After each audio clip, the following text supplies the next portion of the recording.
Top Gear 2, or Top Racer 2 in Japan, is the sequel to the 1992 racer Top Gear. This second game was first released in August 1993 for the Super Famicom, then for the Mega Drive on May 24, 1994, and sometime in 1994 for the Amiga and later Amiga CD32. Top Gear looks very similar to the Lotus games from Gremlin Interactive, and that's because it is. The same developers were behind both series. Top Gear 2, like the original, uses rehashed graphics and gameplay from the Lotus Racing trilogy. However, this game becomes more realistic, with a damage diagram on the left side of the screen, slower cars, and the possibility to upgrade the machine. The cars become more difficult to handle and the opponents are faster and tougher than in the previous game. The addition of weather plays a role, forcing the player to change from dry to wet tyres. The game takes place in 64 tracks spanning 16 countries. Players need to finish in the top 10 positions in each race to qualify for the next one. At each race, you're given 6 nitro boosts at the start, which dramatically increase the car's speed for a short period of time. On certain courses, there are pickups along the road ranging from cash to nitrous. Players must take care to avoid too much damage though. Too much damage and the car will spin out. Racers will be disqualified if they run out of fuel and coast to a stop before finishing the race. Since there are no pits for the cars to refuel in, unlike the first game, upgrading the car becomes mandatory in order to get the fuel economy needed to survive longer races in the later portions of the game. Well, unless you're playing the Mega Drive version. That doesn't use any fuel gauge.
Okay, let's take a look at the first port, which came out on the Mega Drive. Well, first off, all I can tell you that this is definitely smoother than the Super Famicom version. I wouldn't say faster, but smoother for sure. And that's where the good points end. Why is there only a choice of music or sound effects? This is a Mega Drive, not an Amiga or ST. What's worse is that the music doesn't even use all the sound channels, so there's plenty to accommodate sound effects. Next, the gameplay. Oh man, it's pretty bad. The car has the turning circle of a tank and the enemy AI are bloody cheaters. It's as if you have a powerful electromagnet attached to the front of your car, because every time you get near another car, they drift right in front of you. The Super Famicom version was tough, but this is just outright cheap. Then there's the tracks. They've changed from the original version to a narrower layout, or at least it feels that way. The course design seems to be poorly laid out too, with many corners being impossible to take at speed. Sadly, the Mega Drive port is just bad. A soulless, empty shell of a game. I wonder if the next port will be any better.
There are two versions of Top Gear 2 on the Amiga, the standard version which has really crappy colour and this AGA version.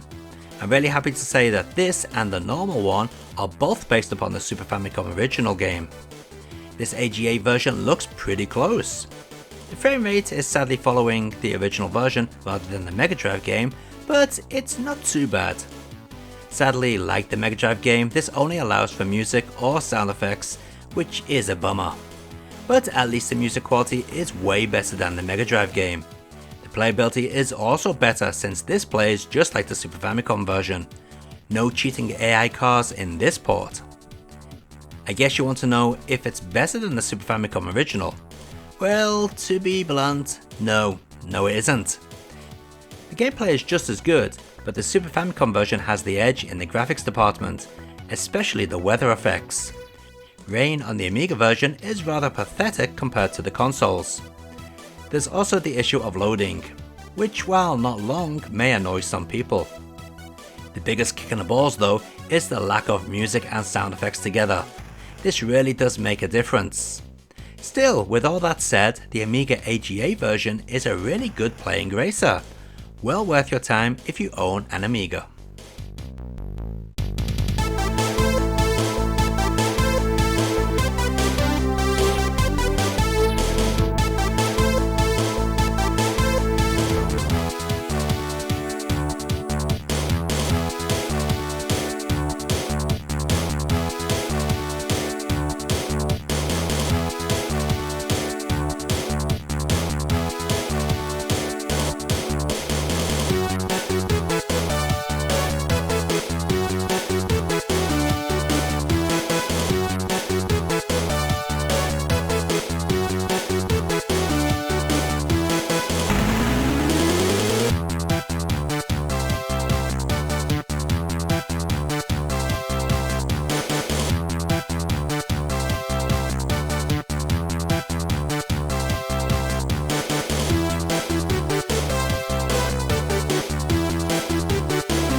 Finally, we have the Amiga CD32 port, which is basically the Amiga AGA version, but now with the luxury of having sound effects and music simultaneously.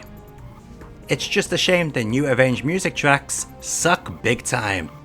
The original Amiga music and the Super Famicom music is way more appealing. Also, is it just me, or does this run at a reduced frame rate compared to the Amiga AGA version?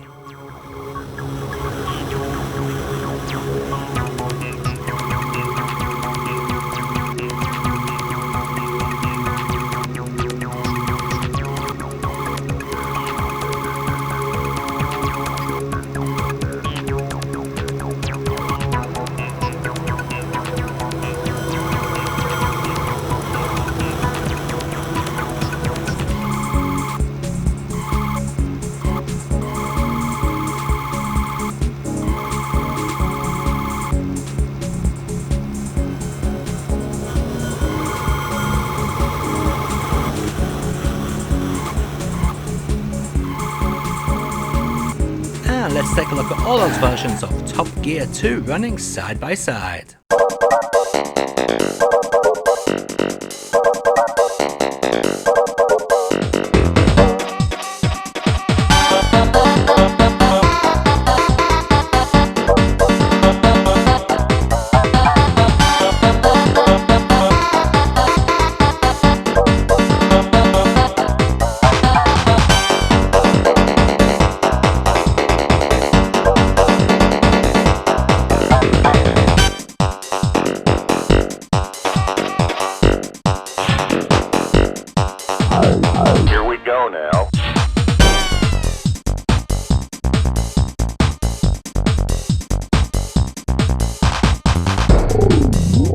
You might be missing some of the benefits that stereo can provide.